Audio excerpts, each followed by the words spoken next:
Hey guys, welcome back to my channel. তোমরা সবাই কেমন আছো? ভালো আছো নিশ্চয়ই। আমি কিন্তু খুব ভালো আছি।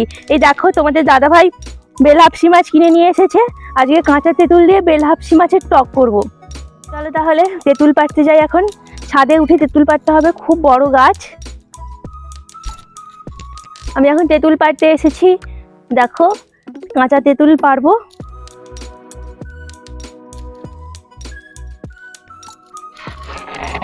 তোমাদের দাদা ভাই তেঁতুল পাড়ছে। দেখো গাইস, আমি এখন লঙ্কা মিলতে এসেছি।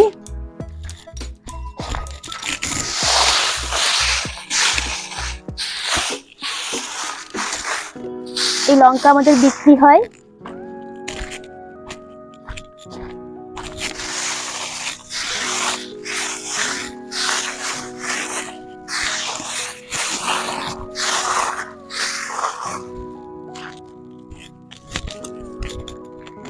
টাটা হয়ে গেছে এখন।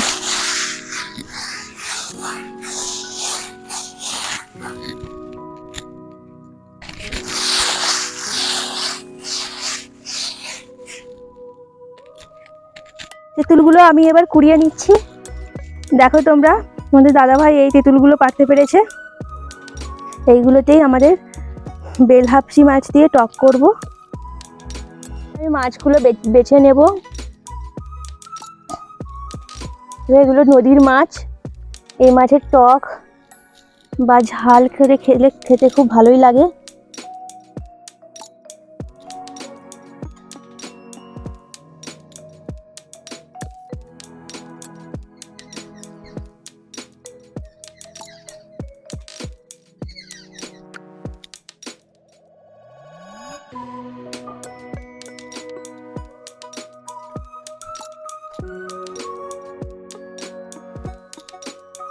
ডিম আছে।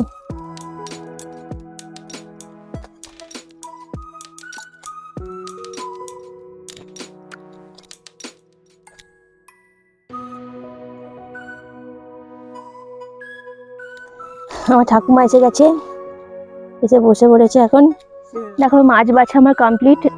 মাছটা ধুয়ে আনতে হবে। তো মাছ ধোয়া হয়ে গেছে। এবার আমি রান্নাটা করব। উনুনটা ধরিয়ে নিচ্ছি। দিয়ে প্রথমে তেঁতুলগুলোকে সেদ্ধ করে নেব। কাঁচা তেঁতুল তো, খোসা ছাড়াতে অসুবিধা হবে, তাই জন্য সেদ্ধ করে নিতে হবে।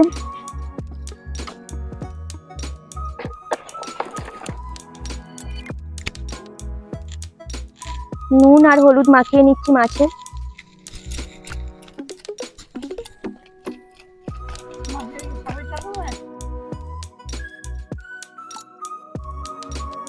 টক করতে গেলে সর্ষে বাটা লাগবে, তাই মা সর্ষে বেটে দিচ্ছে।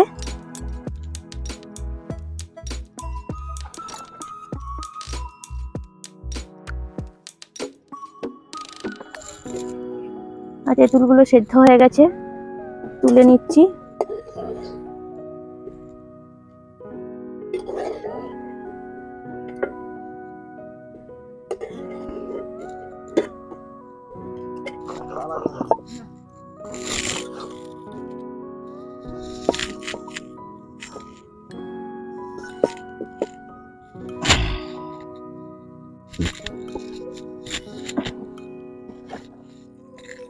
কড়াইতে আমি সর্ষের তেল দিয়ে দিচ্ছি, তোমরা চাইলে সাদা তেলও দিতে পারো।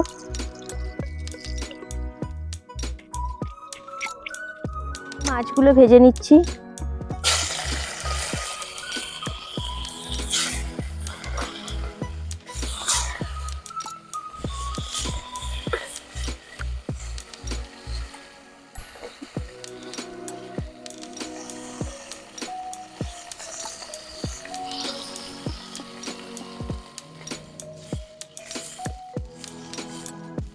জলের মধ্যে তেঁতুলগুলোকে চটকে নিতে হবে ভালো করে।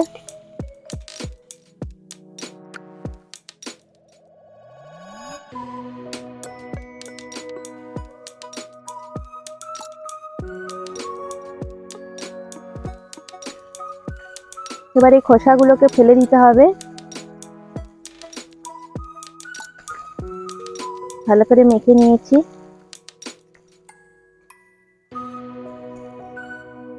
মাছগুলো ভালো করে ভাজা হয়ে গেছে, এবার আমি তুলে নেব।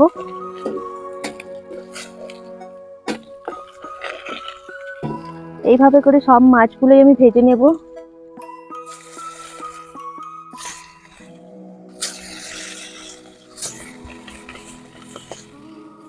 দেখো আমার মাছগুলো সব ভাজা হয়ে গেছে। এবার একটু 5 ফোড়ন দিয়ে দিচ্ছি কড়াইতে।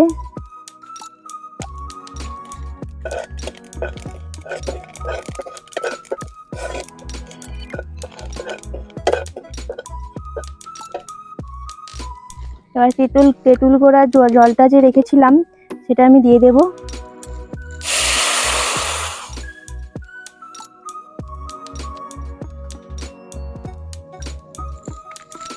একটু হলুদ দিয়ে দিচ্ছি আমি।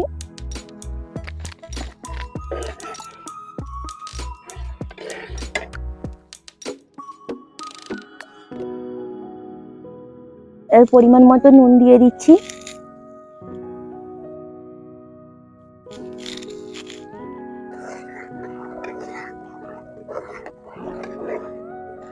এবার আমি মাছগুলো দিয়ে দিচ্ছি।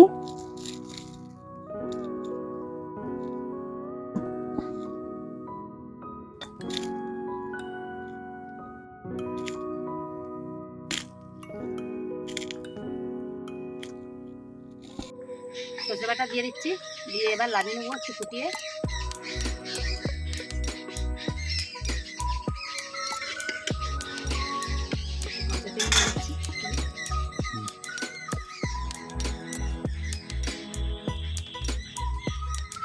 এবার নামিয়ে নিচ্ছি, হয়ে গেছে।